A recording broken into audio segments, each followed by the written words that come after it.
오늘 예수님께서 십자가에 못 박혀 죽으실 때 말씀하신 내용 중에 한 부분을 우리가 살펴봅니다. 잠깐 우리 교제 시간 때 말씀드렸습니다마는 십자가에 못 박혀 죽으셨을 때 7마디를 하셨죠. 7번에 걸쳐서 주님께서 몇 가지 말씀을 해주셨는데 그 중에 첫 번째가 뭐냐면 아버지여 저들을 용서하여 주옵소서. 저들이 자기들이 무슨 일을 하는지 알지 못합니다 라고 그렇게 말씀을 하시고 계셨던 거죠. 이것은 그 십자가를 통해서 모든 죄인들을 용서해 주신다라고 하는 말씀을 우리가 이해할 수가 있는 것입니다. 그러니까 십자가, 갈보리 십자가 그 장소가 이렇게 죄인들을 용서해 주시는 용서의 장소가 된다라고 하는 것을 알 수가 있습니다.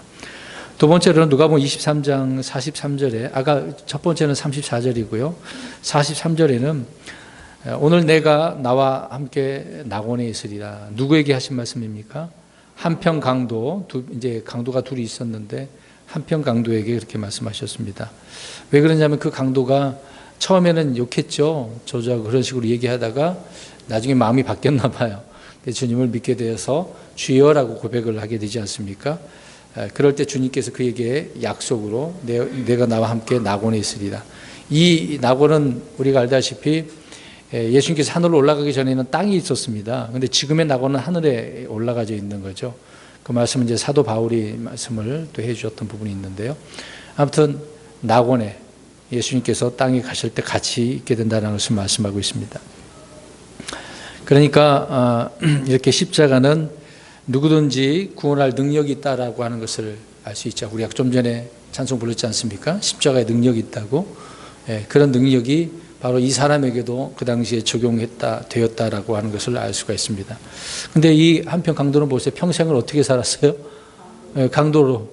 그렇게 살다 잡혀서 이 사람도 십자가의 처형을 당하게 된 부분인데 이 사람이 무슨 일을 한 것이 있었습니까? 없죠. 어떤 선행이나 공로도 없이 오직 믿음으로 이 사람은 지금 낙원으로 가게 되어진 것을 보게 되어집니다. 그러니까 십자가는 이렇게 개개인 한 사람이 주님을 믿게 되어지면 이런 은혜의 자리에 들어가게 되어진다는 것을 알 수가 있죠.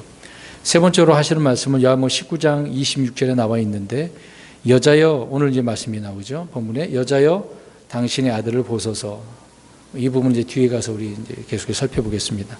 네 번째로는 마태복음 27장 46절에 나오는 엘리 라마 사막다니.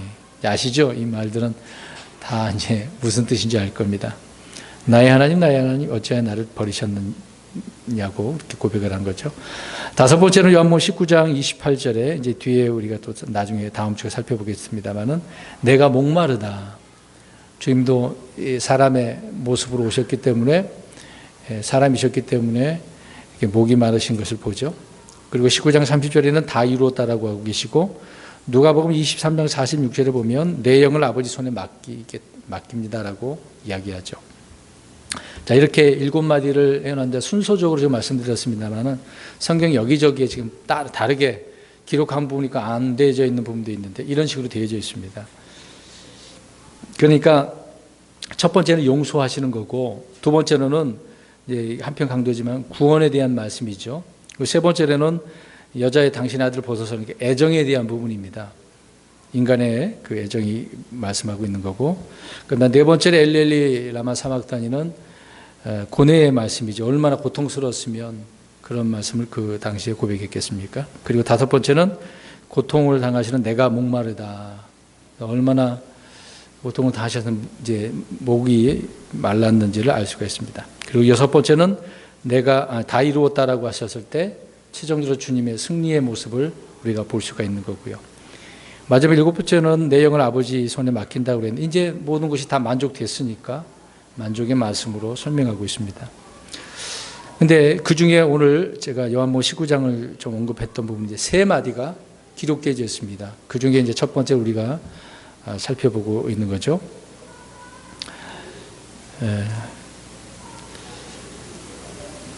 위에서 말씀드린 순서가 7가지를 말씀드렸는데 시간 순서대로 이런 고백을 주님께서 하셨습니다.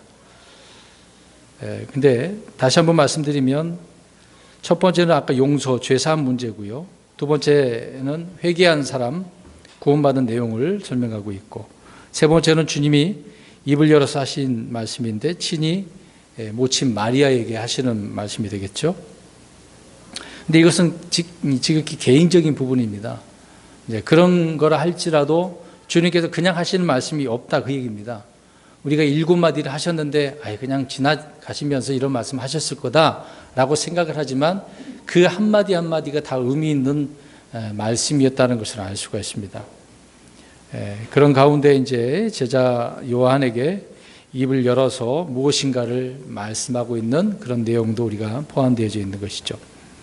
아무튼 모친 마리아와 제자 요한은 갈보리 언덕 아래까지 주님을 따라왔고 십자가에서 바라보 그 아래에 있었던 것으로 우리가 이해할 수가 있습니다. 근데 사도 요한은 주님께서 고통받는 모든 과정을 다 봤잖아요. 죽으실 때까지. 그러니까 그런 내용들을 상세하게 다 살펴봤기 때문에 성경을 이렇게 기록을 할 수 있는 것입니다. 그래서 요한은 현장에 있었던 산 증인이기 때문에 그 당시 상황을 오늘 한 절씩 이렇게 기록을 하고 있는 것을 봅니다. 23절을 보겠습니다. 같이 한번 읽어볼까요? 시작.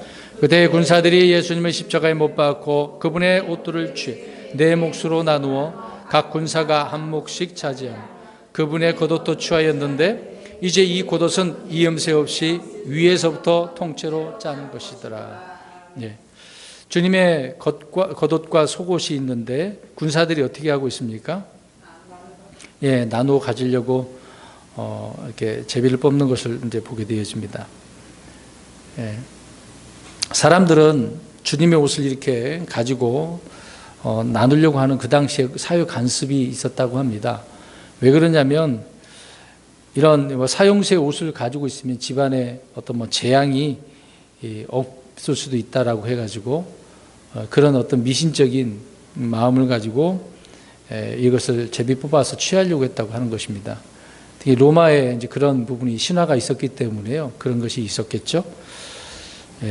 그래서 주님이 입으신 이 옷을 그들이 이제 나누려고 합니다. 그런데 히브리서 1장 11절과 12절을 보면 그 옷은 우주를 예표할 수 있다라는 것을 알 수 있습니다. 뜬금없이 이게 무슨 말이냐면 하나님께서 옷처럼 우주를 이제 말아버리신다라고 하는 그런 표현이 있거든요.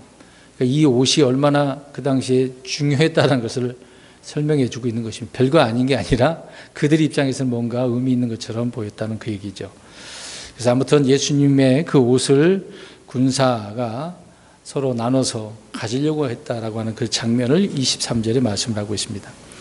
24절로 어려운 부분이 아니지만 24절 보시면 그러므로 그들이 자기들끼리 이르되 우리가 그것을 찢지 말고 그것이 누구의 소유가 될지 정하기 위해 그것을 두고 제비를 뽑자. 그러니까 이 사람들이 제비까지 이제 뽑아서 이제 특정한 한 사람이 가져가게 되는 것을 보게 되어지죠. 자, 이들이 주님의 옷을 두고 제비를 뽑는 것은 시편 22편 18절에 있는 말씀을 성취하기 위해서이라는 것입니다. 그러니까 사도 요한이 지금 그 장면을 다 보고 기록을 하고 있는데 이런 것까지라도 이미 성경에 예언하고 있는 그런 말씀을 이루기 위한 것이다라는 것을 기록을 해두고 있다는 거죠. 그러니까 구약에 이런 말씀들이 기록되어져 있을 때 우리는 쉽게 지나가는 경우가 많이 있습니다. 근데 대부분의 예언적인 부분이 많기 때문에요. 지금 일부만 예언이 이루어진 것이고 앞으로 이루어질 예언이 더 많다고 합니다. 만약에 퍼센트 이게 정확한 건 아니겠습니다만은 지금 한 30-40% 정도는 이루어진 거고요. 나머지 70% 정도, 60%, 70% 정도는 앞으로 이루어질 것들이 있습니다. 그러니까 이루어질 것들이 더 많은 거죠. 네, 이제 그런 부분 속에서 성취되기 위해 지금 이것이 나누어지려고 하는 것을 보게 되었습니다. 그 장면이 24절에 기록되어 있습니다. 25절입니다. 이제 예수님의 십자가 곁에는 그분의 어머니와 그분의 이모요 글로바의 아내인 마리아와 막달라 마리아가 서 있더라라고 하고 있습니다. 자, 몇 명이 나오나요? 3명이 나옵니다. 3명의 여성이 있죠. 한 명은 모친 마리아와 한 명은 글로바의 아내인 마리아. 그러니까 이모죠. 예수님의 이모도 있었네요. 그리고 셋째는 막달라 마리아. 이 막달라 마리아는 7마귀가 들렸던 여자죠. 예수님께서 이 여자를 고쳐 주셨던 것입니다. 그 이후로 이 막달라 마리아는 예수님을 이렇게 철저히 잘 믿고 따라다녔다는 것을 알 수가 있습니다.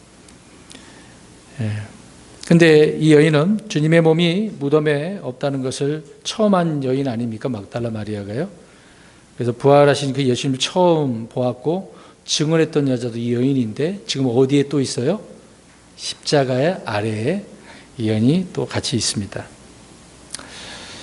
또 사도 요한의 어머니 살로메도 있었다라고 여기 지금 세 여인이 기록되어 있지만 마태복음 27장 56절에는 요한의 어머니 살로메도 있었다라고 이야기합니다. 여러 명의 그 여인들이 있었던 것을 봅니다. 자, 이들은 십자가에서 멀찍이 떨어져 있거나 지나가는 사람들이 아니라는 게 중요한 것입니다. 지금 예수님께 십자가 죽으실 때 주변에 사람들이 얼마나 많았겠어요. 이들은 지금 어디에 있어요? 십자가 아래에서 지금 있다는, 가장 가까운 곳에 있다는 것을 볼 수 있습니다. 그걸 바라보고 있어요. 우리 성경 보겠습니다. 누가복음 23장 48절 49절 두 구절을 한번 볼까요?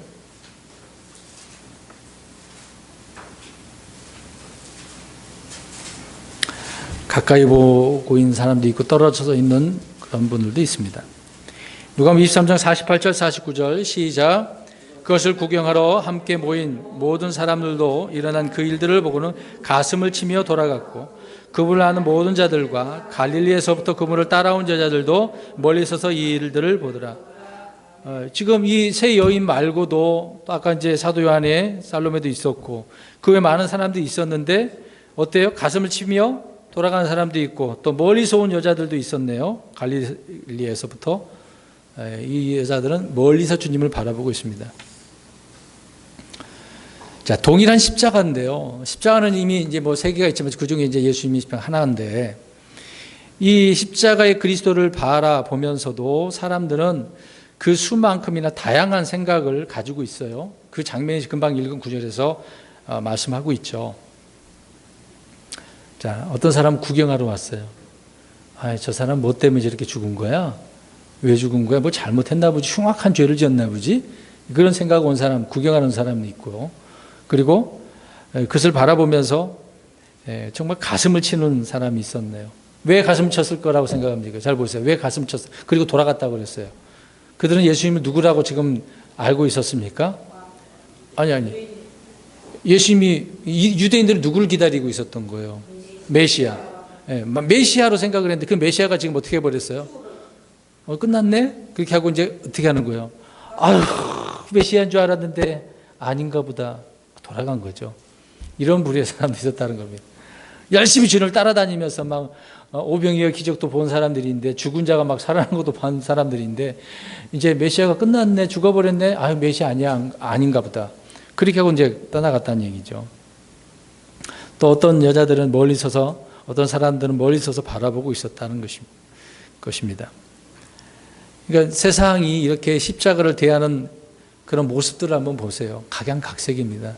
지금 세상이 예수님 이야기만 꺼내면 난리 치잖아요. 무슨 댓글만 뭐, 전 모르겠습니다만은 네이버를 보면, 기사를 보면 이제, 없었는데 그게 이제 신문 기사가 올라오더라고요. 국민일보 기사가 올라오거든요. 일부러 들어가 봤어요. 무슨 내용인지 또 누가 댓글을 어떻게 달았는지 보려고 들어가는데, 거의 뭐 99% 이상이 욕하는 댓글입니다. 좋은 얘기 하나도 없어요. 무슨 특정한 목사에게 그 밑에다 반드시 욕을 달아놓습니다.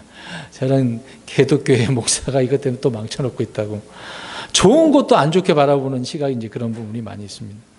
그러니까 그들이 바라보는 태도는 어떻겠어요? 이 십자가가 싫으니까 그렇게 말할 수밖에 없겠죠. 그 당시에 사람들이 그런 태도를 보이고 있었다는 것입니다. 말씀드린 것처럼 이들 가운데는 예수님의 말씀을 옆에서 들었고 빵과 물고기를 먹었고 호산 종려나무 가지를 들고 호산나 외치면서 그렇게 갔던 그런 사람들 아니겠습니까? 그런데 이들은 주님의 그 죽음을 보기 위해서 갈보리 그 형을 집행하는 장소 형장까지 따라올 정도로 어떤 관심이 있었는데 그들은 구경꾼에 불과했다 그 얘기입니다. 반면에 말씀드린 것처럼 가슴을 치면서 주님을 따르는 여인들이 있었죠. 이런 여인들은 주님과 정말 깊은 관계를 맺고 있었다는 것입니다. 주님을 사랑했던 사람들이었다는 거죠. 늘 그들은 주님을 어떤 물질로나 마음으로 다 섬기는 그런 여인들이었다는 것입니다.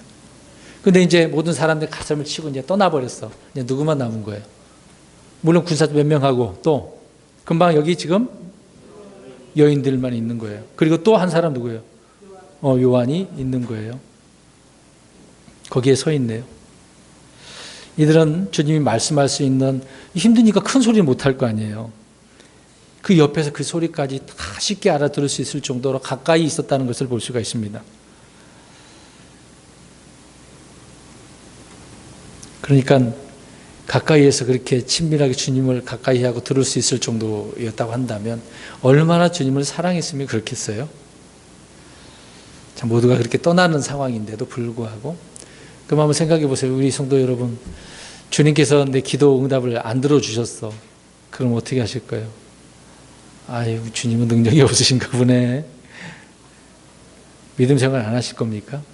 성경 안 읽고 기도 안 하시겠습니까? 기도는 언제까지 하는 걸까요? 죽을 때? 아니. 응답하실 때까지. 응답할 때까지 기도하셔야죠. 응답 안 받았으면 계속 해야 되는 것인데, 몇 번 했는데 안 되는 것 같아요. 그게 멈추면 안 되죠. 응답 받을 때까지 하셔야죠.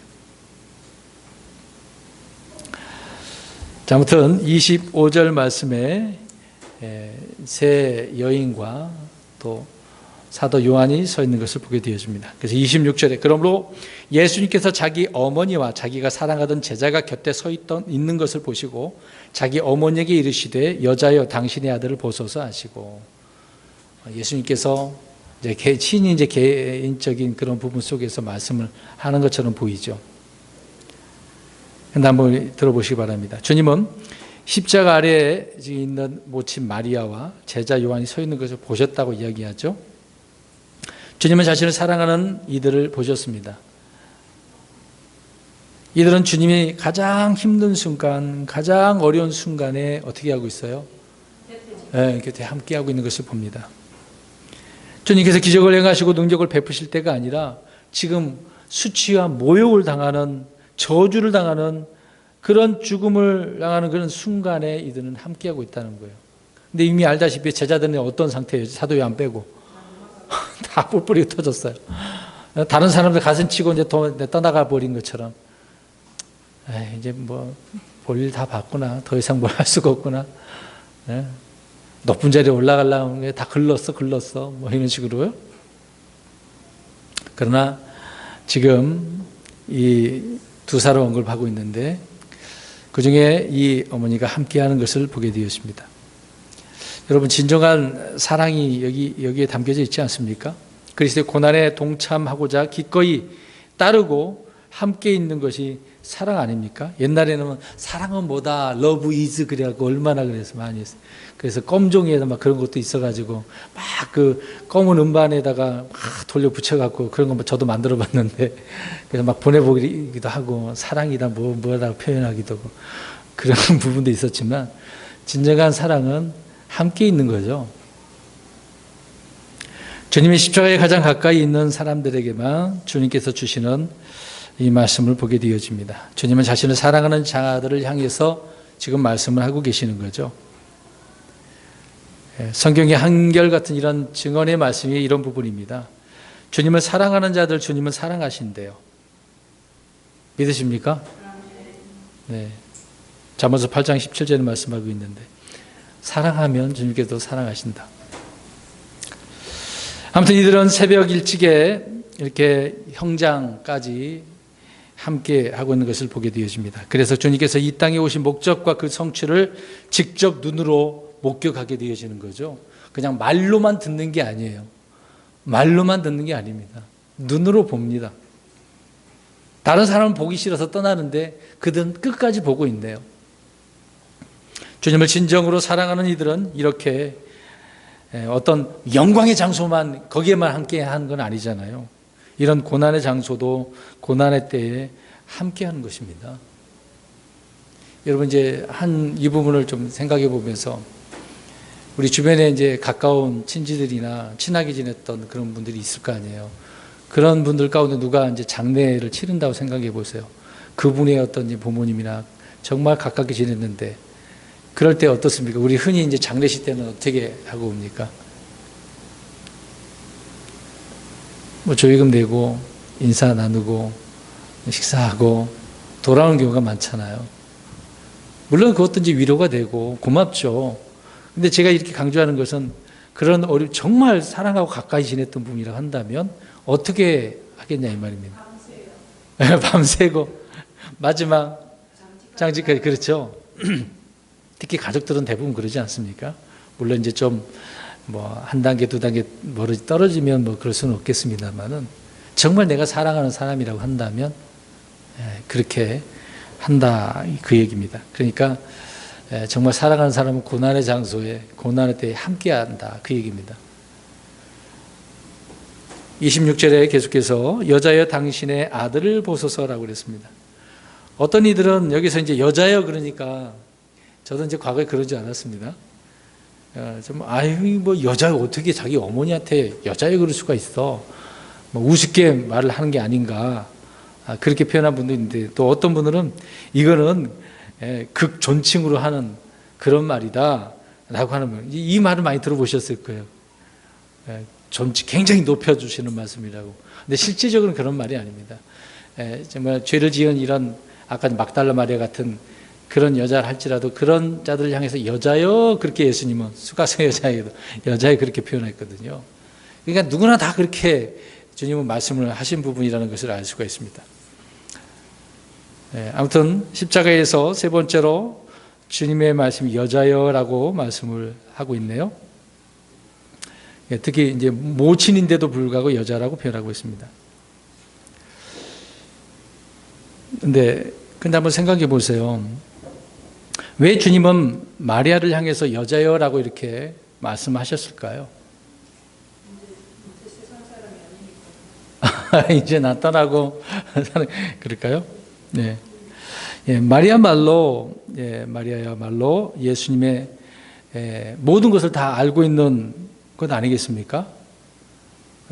태어나기 전서부터 가브리엘 천사를 통해서 아기를 갖게 될 것이라고 낳게 될 것이라고 다 듣지 않습니까?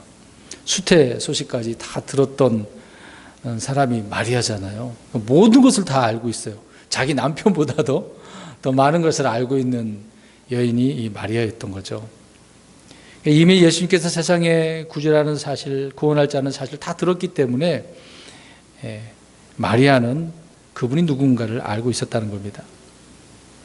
누가복음 1장 48절에 가서 보십시오. 마리아는 예수님을 복중에 두고서 보라 이제부터 모든 세대가 나를 가리켜 복이 있다 하리로다. 아무튼 천사를 통해서 좋은 소식을 들었으니 이런 고백을 마리아가 하지 않습니까? 모든 세대가 자기를 향하여 어떤 사람이라고? 복 있는 사람이라고 찬양을 하잖아요.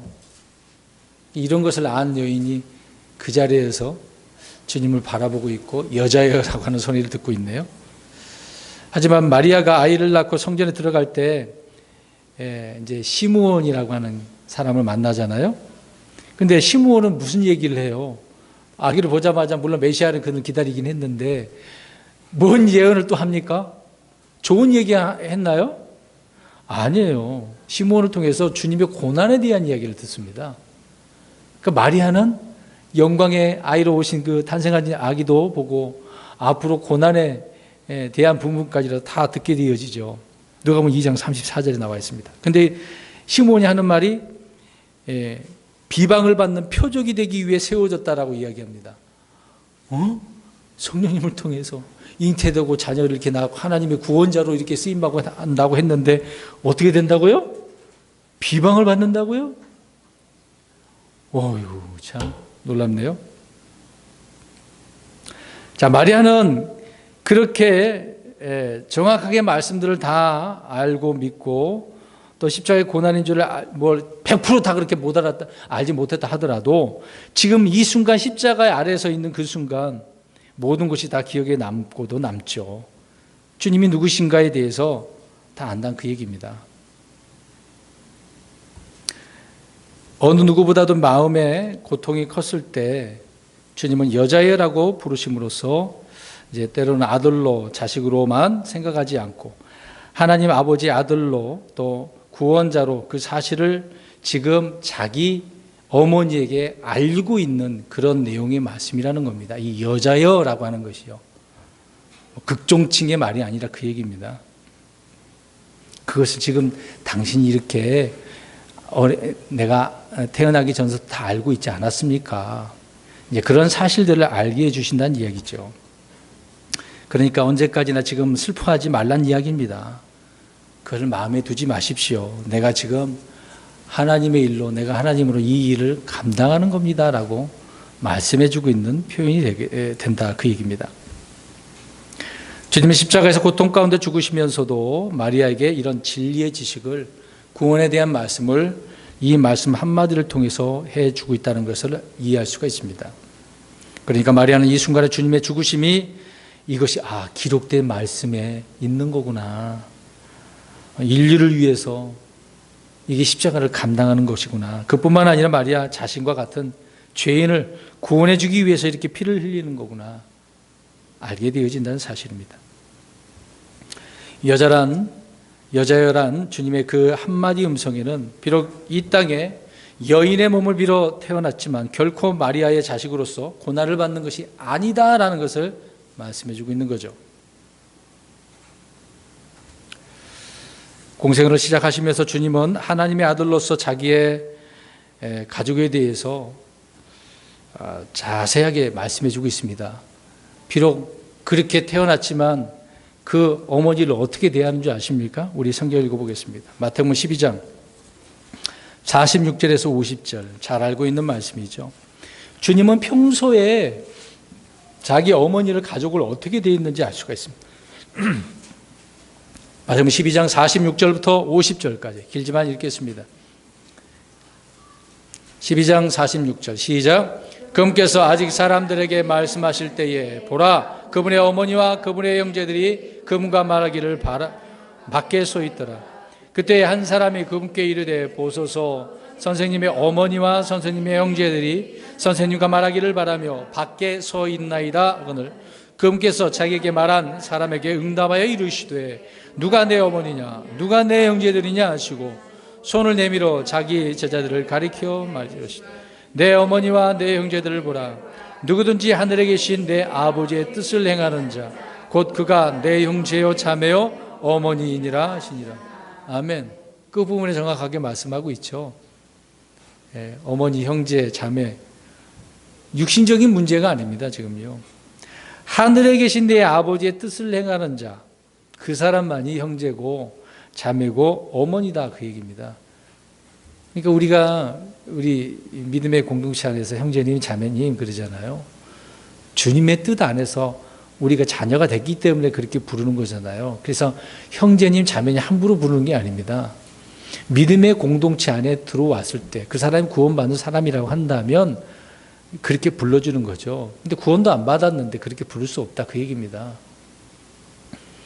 아무튼 여기서 주님께서는 아버지의 뜻을 행하는 사람이 형제고 자매고 어머니다. 평소에 그렇게 주님은 가족들을 그렇게 대하고 있었다 그 얘기입니다. 주님은 비로소 마리아뿐만 아니라 이스라엘의 모든 사람에게 자신이 하나님의 아들이라는 것, 이런 것이 무엇인지 정확하게 선포해 주셨다는 거죠. 그러니까 영적인 가족 관계를 설명해 주고 있는 거예요. 그럼 여기 옆 사람 쳐다보시고 우리 가족이신가요? 우리? 서로 가족 맞아요? 가족 맞습니까? 아직 가족 아닌 것 같아요. 이씨 김씨가 있고 임씨가 있고 유씨가 있고 안씨도 있고 그러는데 고씨도 있고요. 네? 네. 성씨는 다른데 우리는 가족이에요? 네, 주님 안에서 가족이죠. 네, 주님의 뜻을 행하면 가족이라고. 그러면 주님의 뜻을 행하지 않았는데 그럼 가족이 아닙니까 이제?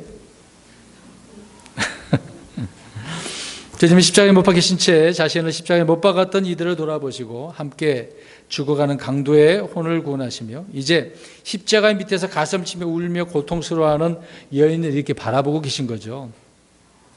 그래서 마리아를 향해 여자에 그렇게 말씀한 다음에 나는 당신의 아들이 아니다. 이걸 부정한다 그런 말이 아니잖아요. 아들인 건 아들이잖아요. 마리아에게 여자여 이렇게 부르심으로써 영적 진리를 알려주시는 것입니다. 더불어서 여전히 아들 되심을 알려주시는 거죠. 이것을 통해서 마리아를 위로하고 있는 말씀입니다. 보세요. 마리아가 얼마나 슬펐겠어요. 다 알고는 있지만 자기 이제 애정이 있을 거 아닙니까? 감정적인 것이 있는데 자기 물론 이제 하나님이라고 하는 것을 떠나서 내 자식이라고 한다면 내 자식이 지금 이렇게 아무 죄도 없이 죽는데 뭐 웃는 사람 있나요? 잘 죽었다고 하는 사람이 어디 있습니까? 죄를 짓고 죽은 뒤에 이런 형 집행을 당한다 해도 부모의 입장에서는 눈물을 흘릴 수밖에 없죠. 그런 마리아에게 위로를 하고 있는 말씀이라는 것입니다. 27절입니다. 그 뒤에 그 제자에게 이르시되 이제는 제자에게 말씀하시네요. 내 어머니를 보라 하시니 그때부터 그 제자가 그녀를 자기 집으로 모시니라. 이제 곁에 있던 제자 요한에게 내 어머니를 보라 그래. 친엄마 맞아요? 친어머니 맞나요? 아니죠. 말씀드린 것처럼 이는 그리스도 안에서 맺어진 영적 가족이죠. 그러니까 육신적인 가족을 뛰어넘는 거예요. 저와 여러분들이 지금 아까 그래서 가족이라고 고백드렸는데 그걸 육신적인 것을 뛰어넘는 가족들이란 말입니다. 근데 이 가족을 우습게 생각하시면 안 돼요. 나와 생각이 마음이 좀 다르다고 해서 우습게 생각하시면 안 됩니다. 내 믿음이 이만큼인데 저분은 약간 믿음이 좀 성숙하지 못해서 이 정도 레벨까지 안 올라왔다고 뭐라 그러지 마세요. 내 가족이고 내 몸이잖아요. 그리스도의 몸을 생각하셔야 돼요. 그리스도의 몸은 내 몸이기 때문에 함부로 우리가 생각하고 판단하거나 말할 수가 없는 겁니다. 지금 육신의 가족을 뛰어넘는 것을 봅니다. 그리스도 안에서 우리는 그래서 모두 가족이고 형제 자매죠.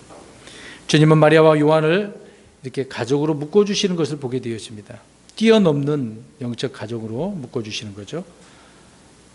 자, 이런 관계가 어디에서 시작되는 것일까요? 십자가, 그렇죠. 이 그래서 십자가가 중요한 겁니다. 그것 때문에 저와 여러분들이 이렇게 형제님, 자매님, 가족으로서 사는 거거든요. 남남이 아니에요. 그래서 이 십자가 앞에서는 뭐 인종 그런 장벽도 없지 않습니까? 다 뛰어넘는 거죠. 뭐 흑인이든 백인이든 뭔 상관이 있습니까? 황인종이 상관도 없고.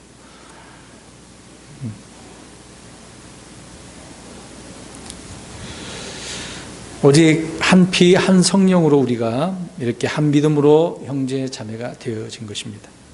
십자가를 통과한 사람들은 서로 간에 이렇게 깊은 지체 의식과 가족 관계가 형성되는 경험을 통해서 하나가 되어지는 것이죠. 이런 경험을 우리가 많이 했으면 좋겠습니다. 그래서 성도들을 돌아보셔야 되거든요. 우리가 나의 생활의 문제를 놓고만 기도하지 마시고 우리 믿음의 형제 자매를 우리가 영적인 가족이라고 한다면 그분들을 위해서 기도 많이 해주시기 바랍니다. 내 기도만 많이 하지 마시고. 중보기도라고 하는 것은 다른 사람을 위해서 기도해 주신 거잖아요. 예수님께서도 중보자이신데 저와 여러분들을 위해서 하나님 앞에 중보하시는 분 아닙니까? 자기를 다 이렇게 내어 놓으실 정도로. 겟세마네 동산에서도 본인이 하나님 또 제자들을 위해서 또 모든 사람 세상을 위해서도 사람들을 위해서도 기도하시는 그런 내용들을 보죠. 우리는 믿음의 가족들인데 서로 기도 안 하고 남남처럼 아무 생각 없이 일요일 날 주의 첫날 와가지고 보고서 안녕하세요 인사하고 같이 점심 먹고 그 정도면 되면 안 되겠죠. 서로를 위해서 우리가 이렇게 했으면 좋겠습니다. 그런 하나됨이 필요한 거죠. 곧 이것이 영적인 교통이라고 하지 않습니까? 그 이제 사도신경에 나오는 그 교통하는 그걸 말하는 그거는 이제 성자들이 가톨릭에서 만들어 놓은 거잖아요. 그런 거 말고요. 우리 영 안에서. 바울이 그러잖아요. 멀리 있는데 성도들을 향하여서 기도해 준다. 그래서 그런 영 안에서 교통한다고 말씀하고 있지 않습니까? 우리는 비록 이제 좀 이따가 흩어지겠습니다만은 삶의 터에서 시간 날 때마다 기도하실 때 이런 영 안에서 서로 교제가 있어야 됩니다. 그런 하나됨이 있었으면 좋겠습니다. 그러니까 성도들이 십자가 앞에 나아가 주님을 만날 때 그들은 하나가 되지 않을 수 없는 거죠. 십자가는 중간에 막힌 담을 허는 것이기 때문에 그래서 화평을 가져다 주잖아요. 오전에도 보면 화목제물 그런 분이 우리 예수님인 것입니다. 초대교회 성도들은 그래서 눈앞에서 벌어진 이런 사실들을 보았죠. 이것을 기억하고 있었기 때문에 성령님을 통해서 뜨겁게 이제 하나 되는 모습들을 봅니다. 그래서 사도행전을 보면 이제 과도기이긴 하지만은 자기들의 소유를 어떻게 합니까? 팔아서 서로 다 나누잖아요. 근데 자기 것이라고 여긴 사람이 그렇게 고백한 사람 하나도 없었어요. 그런 말을 하는 사람이 없었다고 이야기합니다. 서로 나눠주고 말씀을 듣고 심지어 밤늦게까지 말씀 듣다가 창문에서 떨어진 사람 누구예요? 유두고도 있었고 그런 환경이 있었습니다. 지금처럼 좋은 환경은 아니잖아요.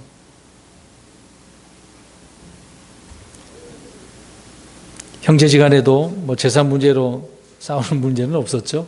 근데 오늘날 주님 안에서 이제 있는 분들 가운데 좀 여유가 되시는 좀 돈이 많은 그런 가정들을 보면 이제 아버지가 떠나게 될 쯤에 유산 상속할 때 있잖아요. 떠나게 되면 그것을 통해서 어떻게 합니까? 그렇죠. 막 더 가져가려고 다투잖아요. 그냥 똑같이 균등하게 분할을 해줘버리면 좋은데 누구에게는 더 주면 이제 난리 나는 거죠. 지금 똑같이 분배해야 됩니다. 안 다투려면. 근데 그 당시에는 그런 게 없었다는 거죠. 이렇게 이 영적인 가족, 육신적인 가족을 뛰어넘었기 때문에 이것이 가능한 것 아니겠습니까? 우리 여기 이제 믿음의 공동체 안에서도 예를 들어서 내가 호주를 통해서 뭘 하나 사준다 그래 기쁨으로 우리가 이렇게 하시는 분들이 있고 이것이 이거 써버리면 한 달에 내가 써야 될 건데 그런 마음을 가지고 좀 아예 그냥 하지는 안 하면 되거든요. 없으면 되는 거예요. 안 하면 되죠. 근데 그러면서 그런 마음을 가지면 안 되는 거니까. 그냥 자기를 희생하고 섬기는 거죠. 자, 중요한 것은 주님께서 모친 마리아를 육신의 형제들인 야고보나 요새가 예수님의 동생들도 있었잖아요. 친동생들이. 그들에게 맡기지 않고 누구에게 지금 맡겨요? 사도 요한에게, 저자 요한에게 지금 맡기고 있습니다. 그래서 내 어머니를 보라라고 말씀하고 있는 거죠. 그러면 이걸 그 말이 뭐야? 야, 지금부터 너가 노후를 책임져 줘라. 그 얘기인가요? 지금 그 얘기가 아닙니다. 진짜 어머니로 그냥 그 말씀 그대로 내 어머니라고.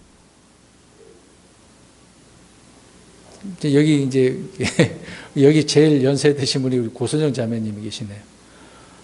물론 연배가 좀 얼마 차이 안 나신 분도 있겠습니다만 우리 좀 젊은 층에 있는 분들 한번 생각해 보실 때 어떻게 하세요? 어떻게 보십니까? 네. 뭐 안경이 자매님 어머니니까 어머니로 보여주시는 거고. 어떻게 생각하십니까? 네. 그냥 자매님. 네. 다른 분은 또 어떻게 생각할지 모르겠습니다. 물론 저도 저에게 지금 어머니 계십니다. 아버지는 뭐 얼마 전에 돌아가셨고. 고성희 자매님은 어머니처럼 생각하고 있거든요. 네. 평소에 그렇게 생각을 하고 있습니다. 네. 뭐 노후를 책임지는 그런 얘기가 아니죠. 진짜 그냥 어머니로 그런 분으로. 그래서 사도 요한에게 말씀하고 있는 거죠. 그러니까 영적인 관계를 지금 현실에서 문자 그대로 그렇게 믿고 순종하라는 이야기입니다. 영적인 관계지만 현실에서 그렇게 하라는 이야기죠. 이것이 그리스도의 형제이고 형제 사랑 아닙니까? 실천하는 그런 부분이 되겠죠. 이런 관계가 정말 아름다운 것입니다. 그런 교회가 하나님께서 기뻐하시는 교회라고 저는 생각합니다. 사람이 많아갖고 이렇게 시끌벅적하고 싸우고 틀어지고 자꾸 소원하고 얼굴 안 보겠다 그러고 그건 옳지 않은 거죠. 문제가 있는 것입니다. 그거는요. 이제 그런 부분에 있어서는 저는 보고 지나갈 수는 없습니다. 네. 십자가의 사랑이 성도들 안에 새겨질 때 서로 적대적이었던 유대인들과 이방인들이 하나가 되어서 형제라고 부를 수 있었거든요. 사도행전에 그런 부분이 나오지 않습니까? 또 주인과 종이 하나가 되어서 형제라고 부를 수 있었던 것입니다. 빌레몬서에 보면 아시죠? 오네시모에게 부탁을 하잖아요. 그렇죠?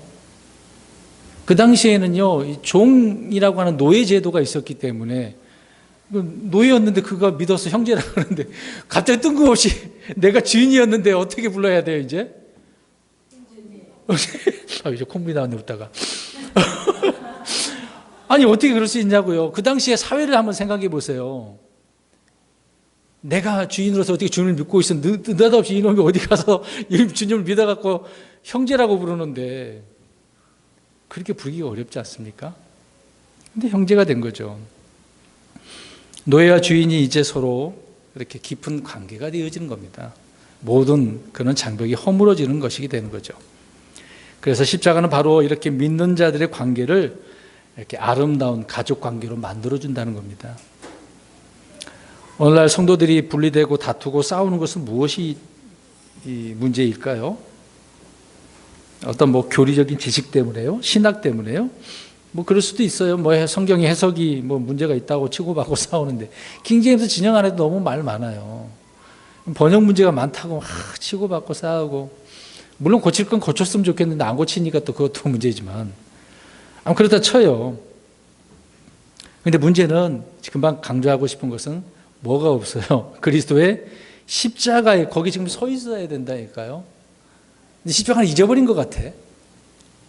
한번 내가 거기서 구원받았으니까 다시 생각할 필요가 없는 것인가요? 그 십자가는요? 계속 기억하고 있어야 돼요. 그러니까 주님께서 이 만찬을 그거를 실행하라고 하시는 거 아닙니까? 기억하라고요. 우리는 요한과 마리아들처럼 이제 세 마리아죠. 주님의 십자가 곁에 서 있어야 된다. 가까이 있어야 되는 거죠. 그리고 우리 역시 그분과 함께 십자가에 못 박힌 이런 영적 체험이 늘 있어야 되는 겁니다. 네, 영적 체험을 하지 않으면 이게 살아있는 것 같이 못 느끼는 경우가 있습니다. 경험을 많이 하셔야 되겠죠. 주님께서 요한을 향해서 내 어머니를 보라 말씀하셨을 때 요한은 그러면 어땠을까요? 요한은 최후의 이렇게 주의 만찬이 되겠죠. 그때 주님의 곁에 앉았고 또 예수님의 그 몸에 자기 머리를 이렇게 심장 가까이 대고 있었던 그런 부분 사람 아닙니까? 가장 많은 사랑을 받았던 사람이 사도 요한이에요. 그러니까 대부분 사랑 이야기를 누가 많이 해요? 사도 요한이. 새 계명 사랑하라고, 서로 사랑하라고 또 얼마나 강조합니까? 그런 사람이에요. 근데 우리가 알다시피 요한은 예수님이 체포될 그 당시에 다른 제자들과 마찬가지로 역시 도망쳤긴 했어요. 근데 같이 와 있는 것을 봅니다. 다 버리고 도망갔다고 그랬으니까. 사도 요한은 비록 베드로와 같이 주님을 공개적으로 부인하지는 않았습니다만은 별반 다른 제자들처럼 다른 건 없어서 똑같았어요. 그런데 그 요한이 지금 다른 제자들과 달리 어디에 있어요? 십자가 아래에서 주님의 말씀을 듣고 있네요. 그러니까 도망갔던 길에서 돌이켜서 주님 앞에 있는 거예요.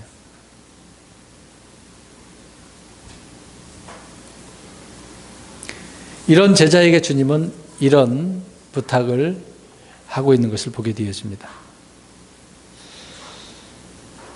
참 요한에게 있어서 얼마나 고맙고 감사할 일이겠습니까? 자기 어머니도 부양해야 되는데 그런 쪽으로 생각한다면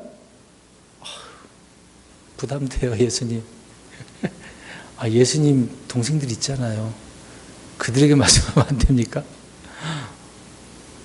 그게 아니잖아요. 근데요. 아무튼 요한은 주님을 향하여서 좀 불완전하고 실패도 있었긴 했지만 그리스도의 사랑은 결코 변함이 없었다라는 것을 우리가 보게 되어집니다. 주님께서도 그렇고 요한도 역시 이런 사랑 안에 있는 것을 보게 되어지죠. 우리 요한을 통해서 그래서 영적 교훈을 배울 수 있는데 실패가 아니라 자신을 돌이켜서 이렇게 골고다의 십자가 아래로 달려나갈 수 있는 사람. 우리는 오늘도 내일도 넘어질 수 있습니다. 실패할 수도 있습니다. 그럴 때 요한처럼 달려나갈 때, 또 이런 무거운 또 부담도 주실지 어떻게 알겠습니까? 또 이런 부담은 또 흔히 말하는 대로 거룩한 부담이라고 표현하잖아요. 또 은사주의자들이 말하는 그런 부담 말고 주님께서 주시는 진정 이런 부담감. 막 그럴 때는 마음이 막 뜨거워지지 않나요? 오늘 여기에서 우리 예수님이 친히 오셔가지고 여기 한 사람 한 사람 분들에게 다 성도님들에게 뭔가 하나씩 사명을 주셔요. 주신다고 생각해 보면 어떨까요? 할렐루야죠. 감사하죠. 예수님 나 못해요 이러면 안 돼요. 아니 하나님이신 예수님이 내게 이런 일을 부탁하시는데, 노래도 우리가 많이 부르잖아요. 주님이 내게 부탁하신 일, 찬송 기억나나요? 예, 천사도 음마하는 거잖아요. 천사들이 바라보고 있다니까요. 성도들이 어떻게 하는지. 자기들은 몰라요. 이런 진리에 대해서 모르니까 성도들을 향해서 알 수가 있거든요. 이런 것을 우리에게 맡겨주신다고 한다면 이런 부담이 있어야 되지 않습니까? 우리 성경 한 구절 보겠습니다. 히브리서 4장 15절 마지막 구절입니다. 그래서 우리가 있어야 할 곳은 십자가에 못 박히신 예수 그리스도 아래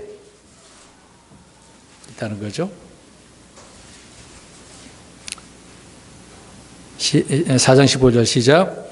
우리에게 계신 대제사장은 우리의 연약함의 감정을 몸소 느끼지 못하시는 분이 아니요 모든 점에서 우리와 똑같이 시험을 받으셔서 죄는 없으신 분이시니라. 주님은 우리의 연약함을 아셔요. 도우시는 분이라고 이야기하고 있는 겁니다. 기도하실 때마다 다 그러겠지만, 주님 너무 저는 연약합니다. 부족합니다. 주님 도와주십시오. 저를 통해서 가정을 세우고 교회를 세우고 또 직장에서도 주님의 영광을 드리는 그런 세우는 사람이 되게 해달라고. 그러면 우리 주님이 어떻게 하십니까? 도우시고 그렇게 해 주시는 거죠. 주님께서 요한을 향해 내 어머니를 보라 이렇게 말씀하심으로 요한을 향한 변함없는 사랑을 확인도 시켜주시네요. 다른 제자들도 같이 있었으면 얼마나 좋아요. 저와 여러분들이 그 자리에 있었으면 얼마나 좋아요. 비록 우리는 2000년 후에서 지금 이것을 말씀을 살펴보고 있지만 마음으로는, 우리는 믿음으로는 그렇게 여기시는 거죠. 십자가에 다 계십니까? 아직 안 계신 분이 계시나요? 전혀 상관없는 삶을 살고 있습니까? 우리는 지금 내가 어디에 있는지를 살펴보아야 되는 겁니다. 오늘 말씀이 그거거든요. 여자여, 요한에게도 내 어머니를 보라. 그런 말을 던지신 것이지만 이것을 통해서 우리는 내가 지금 어디에 있어야 될까? 예수 그리스도의 십자가의 밑으로 가 있어서 주님을 기억하는 것. 이것이 전부라고 우리가 생각을 하고 이번 한 주간 동안에도 우리가 있어야 할 자리가 어디인지를 분별해서 주님을 섬기고 높이는 이런 복된 삶이 되시기를 주의 이름으로 축원합니다.